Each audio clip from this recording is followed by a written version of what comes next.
Good evening, everyone, and welcome to this Match Day -1 press conference ahead of the Tunisia-England match to open up World Cup play 2018 here in Russia for both teams tomorrow.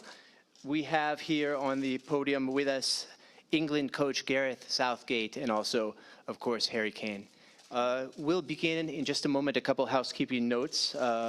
First of all, we have translation available. English, should there be a question in another language, on Channel 1. We also have Russian on Channel 2, French on Channel 3, and Arabic on Channel 4. We'll invite our photographer friends to stay for a couple questions, and then we'll kindly ask them to move along so that we can take the rest of the press conference with the media in general. Please, for your questions, raise your hand and wait to be recognized. Also, wait for the microphone so that our translation can occur for those watching us outside of the venue. And keep your questions short, please, so that we can take advantage of these brief 15 to 20 minutes that we have with our friends from England to field as many questions as possible. With that, we'll get right into the questions. Please raise your hand again and wait to be recognized. Feel free to identify yourself briefly and then your question. So with that, we'll begin. Raise your hand if you have a question, and we'll have the microphone brought over to you. Let's start right here in the second row. We have the mic right here, please. Right here in front. A little too far there, that's fine. Okay, right here. No problem. Second row right here. We're all anxious to start, so just a few jitters to kick things off, no worries. Go right ahead. Question is for Harry. I just spoke to Nick Pope yesterday, and he said you're even more lethal with the captain's armband on. Are you thriving being England's captain now? Yeah, I'm enjoying it for sure. Got it. Yeah, I'm enjoying it for sure. Good. Yeah. It's on. No, obviously, I've said before, for me, not a lot changes. I'm still the same person, same teammate. I've obviously just been maybe scoring a few more goals in training. That's why I said that. So, no, for me, like I say, I'm proud to be England captain and just excited to get going now. What's that, sorry? Yeah, hopefully I'll continue that into this World Cup for sure. Let's hop back in the back row there, then we'll come back in the back row. Thanks. Go ahead. Question for Harry Kane from Norwegian VG. I just wonder, can you put words to the journey you had as a footballer the last 4 years since the last World Cup, when you were watching England on vacation, and now you sit here as the captain and, some might say, the main man in this England squad? Yeah, well, 4 years I was watching it on holiday. I played the last kind of 6-7 games of the Premier League season under Tim Sherwood, and then Mauricio Pochettino come in that summer and got me fit, got me in better shape, more powerful, and kicked on from there. Really, a lot of hard work, a lot of determination. There was players ahead of me at the time, especially strikers. So for me, it was always about working hard on the training pitch and whenever getting the opportunity to take it. And obviously the last few years have been amazing, each year improving, feeling better. And now, just excited to be here on the biggest stage, and can't wait to get out there and kind of show the world what I got. Let's go Rob here. Hi, good luck for tomorrow. Harry, do you sense that in the last few weeks and the build-up to this has been a reconnecting between the players and the public, that you've got some more credit and goodwill in the past? And Gareth, what effect do you think that can actually have as you go into the tournament? Yeah, no, I think it's been great. I think the team we've got, we're all very close, and we've done a lot of stuff, obviously, for the fans, trying to do a lot of live stuff and stuff on social media so they can see what we're up to, and it's not always been the case. So for us, obviously, it's about doing it on the pitch first and foremost. That's the best way to make the fans happy. So that's what we are trying to do. But I think it's important, whilst we've got free time and whilst we're in the hotel, is to try and let the fans know and the public know what we're up to. So they can have an understanding of what we're going through. That second, the back row here. So yeah, for me, I think that connection with our supporters is really important. There's been lots of perceptions about our players for a long time, and I don't think that's been the truth. So it's been, I think, really good for our public to see how much it means to the players to play, to see a different side of their personality. And as Harry says, of course, in the end, it's about how we perform and how we play in this tournament. But there's a bigger picture as well for us in that, you know, with a young group of players who I think are going to be together for a long time, that I think it's important people see the enthusiasm and the hunger they've got to play for their country.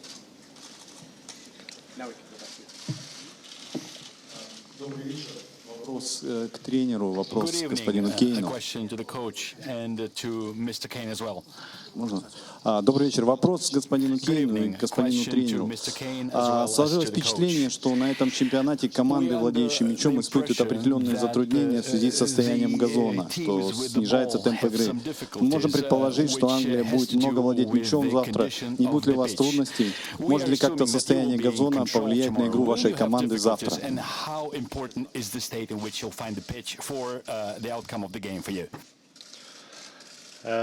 Yeah, obviously we'll have to wait and see what the pitch is like tomorrow. First and foremost is we're going to want to try and attack the game, and obviously we feel like we're going to have quite a lot of possession of the ball. So yeah, it's just about coping with whatever comes ahead of us. You know, it's, whatever pitch, whether it's dry or perfect or bobbly. It's part of the game, and we have to deal with that, and that's what we'll do tomorrow, no matter what the pitch is like. Let's go in the back row over here. You mentioned the young squad there. Obviously, your first tournament as coach, Harry's first as captain. How is it possible ever to sort of fully leave behind the baggage that we associate with England, especially coming in with that young group? I think the history can help us in terms of understanding what we can improve upon and what we can do. You learn lessons from the past, but this team shouldn't be burdened with it because they're a fresh group. Most of them have very few international caps, so the future's all ahead of them, and they've got to be thinking about what's possible. The players of the past and the opportunities of the past are gone. This team is looking at things in a different way, trying to play in a different way. They have a hunger, they have a desire. We have better technical players than we've had in the past coming through our academies. So there's a real enthusiasm, and they're looking forward to getting going. You know, it's been great to have time on the training pitch with them, but of course when you're in the last group to play, then you're having to sit and watch everybody else get out there. I don't think they want any more information. They just want to get on with the games now. Let's just take a minute real fast just to invite our photographer friends now to clear the room, please, so that we can continue the next few minutes with the media in general. Thank you for your time and attention. We appreciate it. Thank you for your patience, gentlemen, while we just ask our photographer friends to clear out.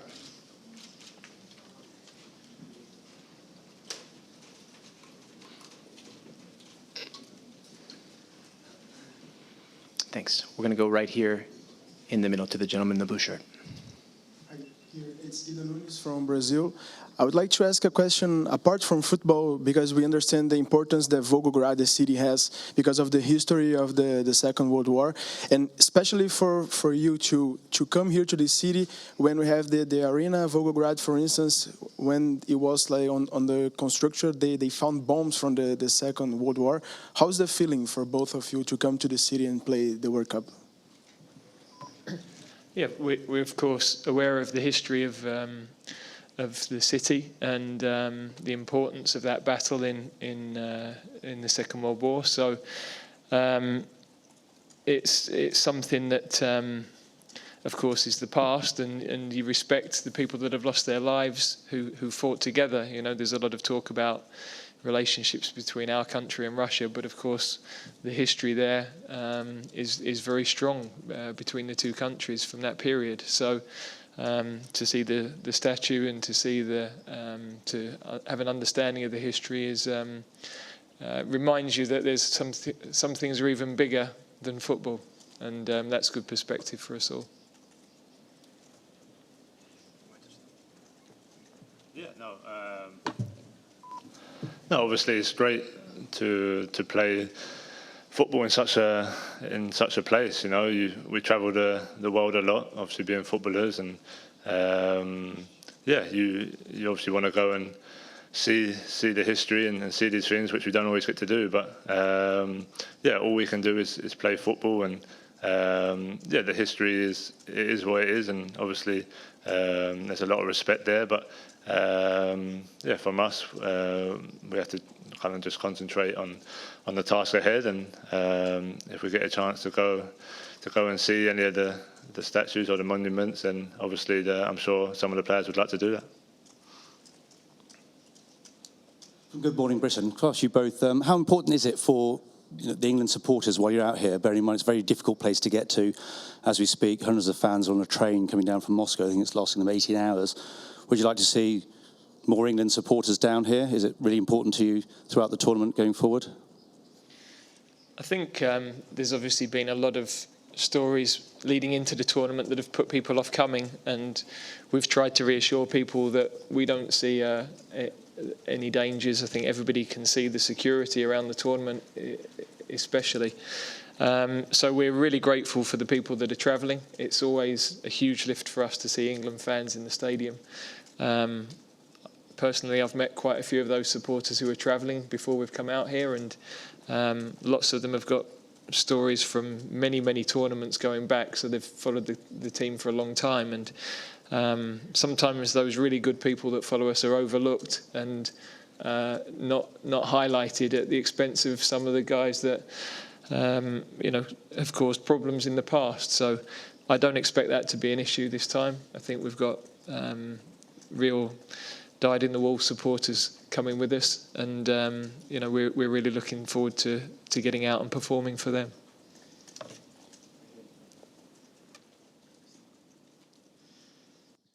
Hi, William Schomburg from Reuters. Gareth, you talked about the importance of leaving behind the baggage of the past, and you also talked about how players are becoming out of the academies more technically gifted, prepared than in the past. But psychologically, it seems that sometimes in the past, England have choked at the really key, stressful moments. How have you gone about dealing with helping the players to overcome that kind of pressure that will clearly come at some point in this tournament? Yeah, I think the first thing is to have a really clear understanding of how we want to play, because when you're in tense moments of games, it's important that everybody knows their individual role, that the team are connected on the pitch. So the most important thing is that you have an understanding of sticking to your principles, whatever the state of the game. We talk a lot about different scenarios within games. The players are ready for being ahead in a game, being behind in a game, the changes we might make, the way we would want to approach that. But in the end, you've got to stick to your beliefs. We saw teams like Spain and Portugal in the game the other night.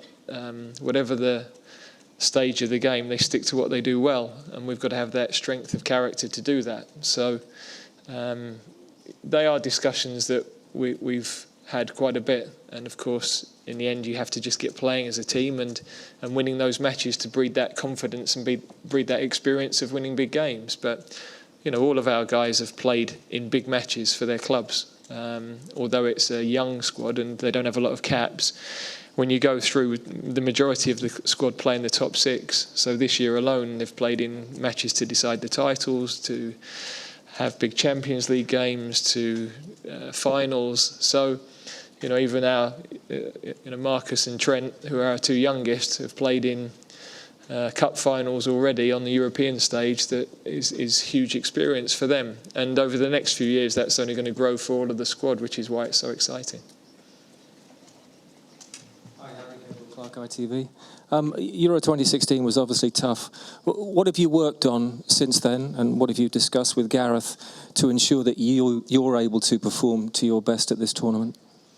Yeah, well, obviously, for me and the team, 2016 didn't go well, but like the gaffer said, it's a new squad, new ideas, new way of playing, and yeah, it's just obviously we want to attack this tournament. We want to create chances. We want to score goals, and even the games leading up, the friendlies, I think we've done that well. The way we played, the runners we got in behind, and I think that's all important. That would definitely help me get some space and hopefully get some chances as well. So yeah, just to continue what I'm doing, what I've done towards the end of last season in the Premier League, and yeah, just go out there and with confidence and just play my best for the team. Let's pop right back down here, please. Second row. Dan Rowe, BBC. Hi, Gareth. We understand that you told the squad, the starting 11, 24 hours ago or so. What was the thinking behind doing that? Managers in the past have left it a little bit later. What was your thinking? Well, I think the players pretty much knew the team anyway from the way that we'd worked in training. So I just felt give some clarity. It's something that a couple of tournaments I played in, the managers did in the week leading into the first game, and I thought it did give everybody the opportunity just to really focus.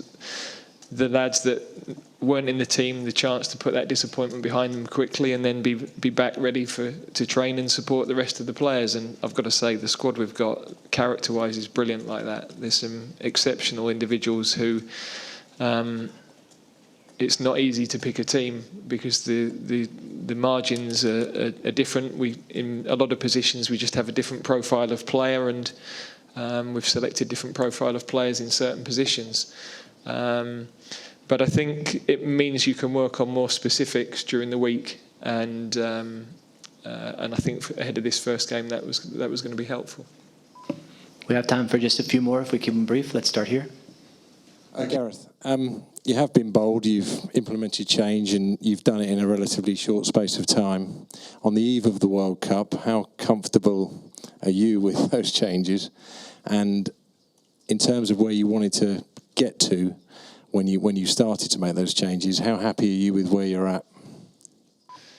I think, first and foremost, I'm looking forward to watching the lads play, because the way that they've trained, the way they played in the two matches leading in, the way they played in November and March, we seem to be improving all the time, and the patterns of play are becoming more apparent, and I like the movement and the way that we are using the ball. So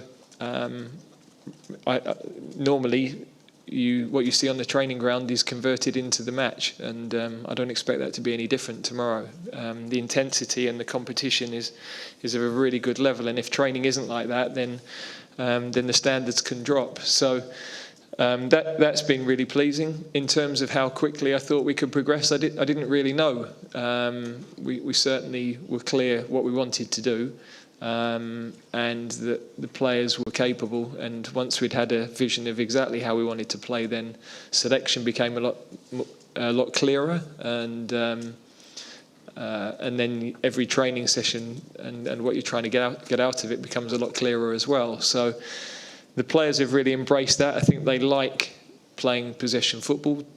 I go back to the fact that they're all in top 6 clubs really, and that's the way they play with their clubs, although there are tactical nuances between every coach. They have a hunger to press and win the ball back, and they want to play brave football. They want to be a bold attacking team, and that's how I feel we should play. That's why I joined the FA as under-21 coach, because I believed young English players could show something different. There was a perception of them across the world. There was a perception of English football. And I think it was possible to change that. And I've seen through our youth teams that started to happen. And now we're looking to convert that into the senior team. Question in Russian.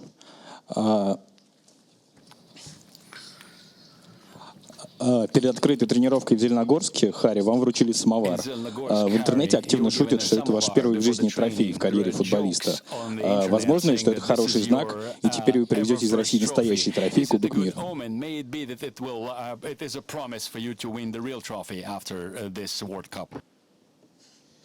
Yeah, hopefully. Hopefully.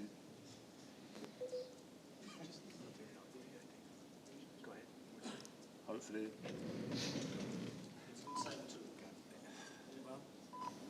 Okay. Yeah, hopefully so.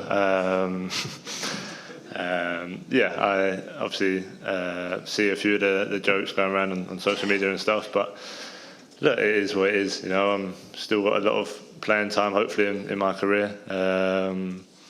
I'd like to be sitting here in 4 or 5 weeks' time with a big gold one, but we'll have to wait and see for that. So, yeah, hopefully it brings us good luck for the tournament. But yeah, it's like I say, it's all fun and games, and that's what goes around on social media quite a lot. Back here. Hi guys, Igor Lazarin from News Agency TASS. I'm here. Yeah, hello.